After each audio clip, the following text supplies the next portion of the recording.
Kornicky and Mel in the morning. Ottawa's Real Rock. Rebel 101.7. Well, we've been joined by this guy every Wednesday just after 8 o'clock in the morning. Brandon Maki from Silver 7 Sens, the unofficial blog of the Ottawa Senators. Dude, good morning to you. How are you?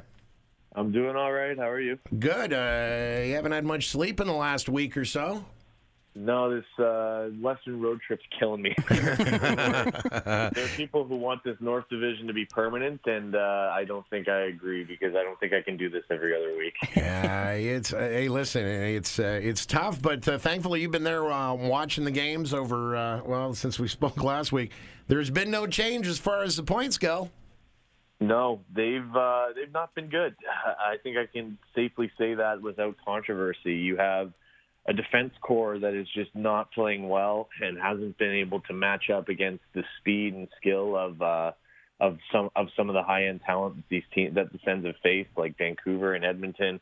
Goaltending has not been up to par. Offense is getting there, but you're not going to win many games scoring 1 or 2 goals a game for the most part. So it's a wholesale thing that needs to change right now. Otherwise, it's going to be another last place finish. My nerd radar went off when I was reading your latest post because you referred to their goaltender situation as the Kobayashi Maru, which is, that unwinnable scenario in Star Trek. So my question is there a Captain Kirk somewhere that can figure out how to reprogram it so we can cheat and win? I think right now the best you can do is try to reprogram the goalies. I mean, they haven't been able to get a big save when they've needed to. They both look like their confidence is shot, frankly. And they haven't been totally helped out. I don't want to place all the blame on them. The team out in front of them has not played well. But last night on the third goal against Edmonton, when you have Marcus Hogberg practically 6 feet out of his net with Leon Draisaitl skating down the boards and he has the entire net to shoot at, you're not going to win many games that way. So, again, I want to stress that the defense core in front of them has not done them any favors, but Matt Murray and Marcus Hogberg need to be much, much better. Yeah, well, you can only blame bouncing pucks and rebounds for so long. I mean, it's a problem. You stop in the initial play, and then nobody's clearing the puck, so they're getting 2 or 3 whacks at it, and eventually you're going to lose. Yeah, that's exactly it. There's been a ton of goals that have been deflected by them or bounced off their own teammates or these cross-ice passes where they don't even have a prayer of getting across in time, but they can't come up with a big save when they need to right now.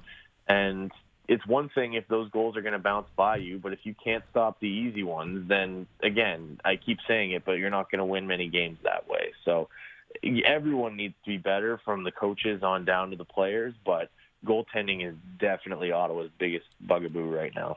Brandon Maki, Silver 7 Sens, on the phone with us talking about the team thus far. On the good side of things, Stützle's look like he's playing at least at his speed, and Colin White looks like he's at least back.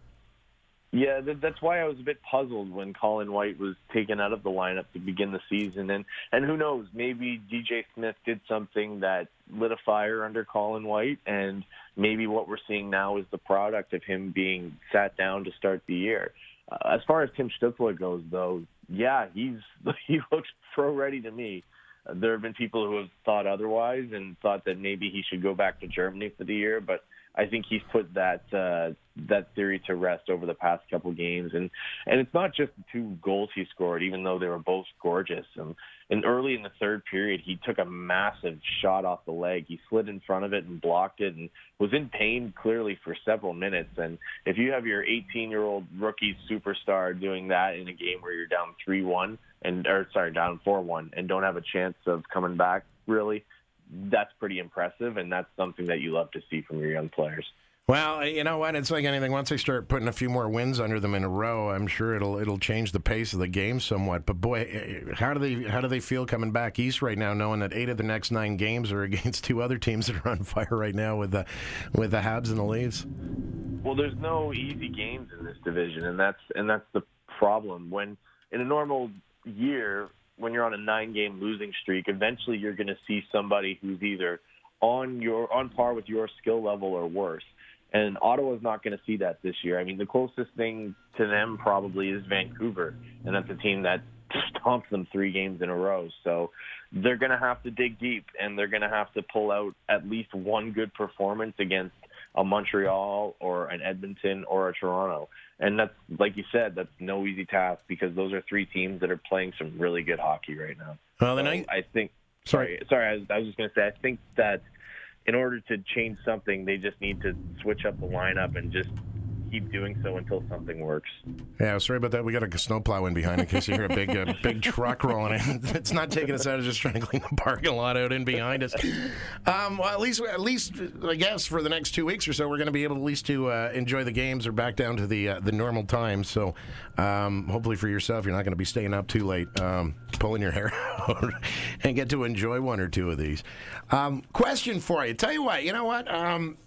Say we're making you the coach today, Brandon. You're now taking over the team. Okay, we're heading it. They're really in trouble. Yeah.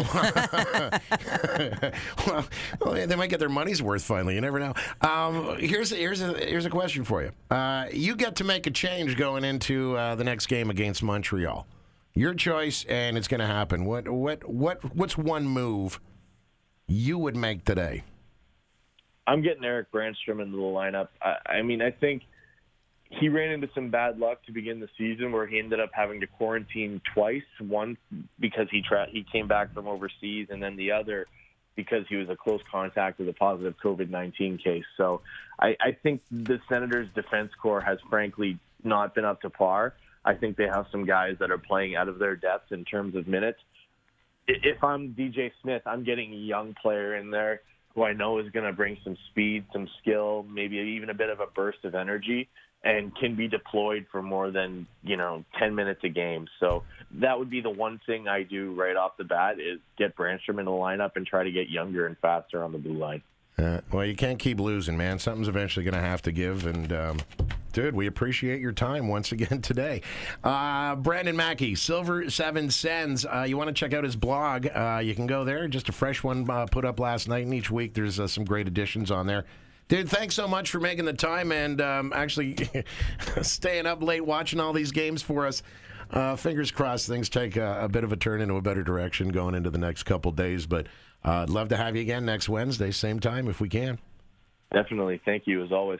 Take care, guys.